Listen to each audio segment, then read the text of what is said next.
qui va être un rendez-vous crucial, c'est pas le début de la fin. Hier sur ce plateau, Gilles Fickenstein nous disait d'abord que 40% seulement de socialistes étaient déplacés pour voter, ce qui est quand même un élément très fort. Deuxièmement, que le PS était passé d'une force centripète à une force centrifuge. En gros, il séduisait, maintenant il ne séduit plus. Comment vous expliquez ça, que le PS français soit plus tenté par Macron-Mélenchon que les attirer au sein de la primaire? Parce que concrètement, les ambiguïtés, les contradictions du PS depuis 2012 et puis sa droitisation a nourri ce phénomène. Bon, Macron est un produit aussi d'Hollande, dégénéré d'un certain point de vue, et puis effectivement la droitisation du PS au pouvoir a ouvert un espace dans lequel s'est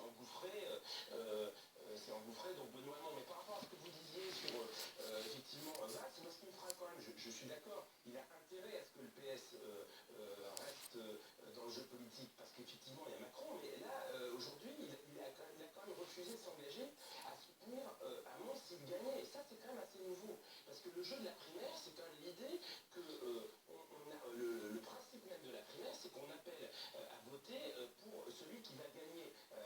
Voilà, et il y a eu quand même des propos, il tape très très fort Valls depuis 3 jours, il tape très très fort, il tape comme un sourd, il a dit qu'avec Hamon, c'était la défaite assurée, il a dit que son programme était infinançable, il commet je trouve, ses propos sont irréparables, et ça laisse à penser que malgré tout, l'idée qu'il affaiblisse le PS et qu'il en fasse l'économie, il installe quand même cette idée. Messieurs, restez avec nous, nous allons poursuivre notre conversation dans un instant, nous reviendrons justement sur le ton de cette primaire très dure depuis quelques jours. A tout de suite.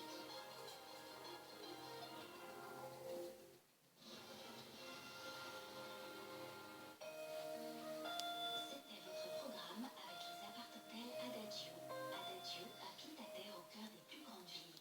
Retrouvez l'appli BFM TV sur votre mobile.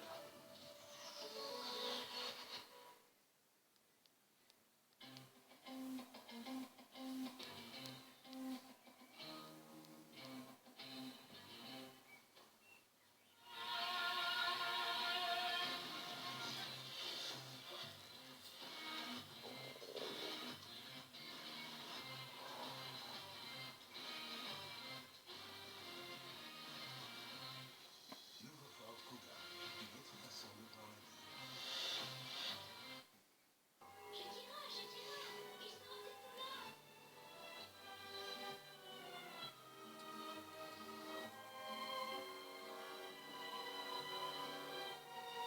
Costa, tu auras l'impression d'être une princesse. Et me mettez la felicità, voilà.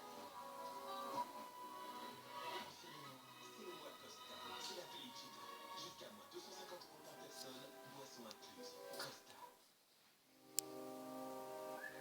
Suite de entendu, nous sommes avec Grégoire Bizot de Libération, Rémi Lefebvre, professeur de sciences politiques à l'Université de Lille 2. Regardez messieurs ce message de Pourrier Amir Chali, c'est un élu socialiste, il soutient Benoît Hamon. Sur Twitter aujourd'hui, il dit voter Hamon, c'est voter pour une France islamiste dans laquelle on sera payé à rien foutre pour acheter de la drogue. Est-ce que j'ai bon là? Évidemment ce message est ironique, Grégoire Bizot, évidemment Pourrier Amir Chali a son franc-parler, mais tout de même il traduit une ambiance. On sait que Mathieu Hanotin a écrit, le directeur de campagne de Benoît Hamon, a écrit au patron du PS pour lui dire ça suffit les coups bas. Oui, là, depuis 2 jours, et manifestement, Manuel Valls, il avait 2 options stratégiques. Il a pris celle de, je cite un de ses proches qui dit, si on tombe, il est important de tomber là où l'on est, c'est-à-dire sur ce quoi on est. Et manifestement, c'est back to basic, c'est retour aux fondamentaux pour Manuel Valls, et il revient sur la question de la laïcité, cette laïcité dure, sur la question du communautarisme, de la lutte contre le communautarisme. Et je pense qu'il fait une erreur stratégique à mon avis majeure, puisque je pense qu'il dévalorise complètement sa stature présidentielle et d'homme d'État, qui était évidemment son énorme plus-value dans ce combat. Et aujourd'hui, on se disait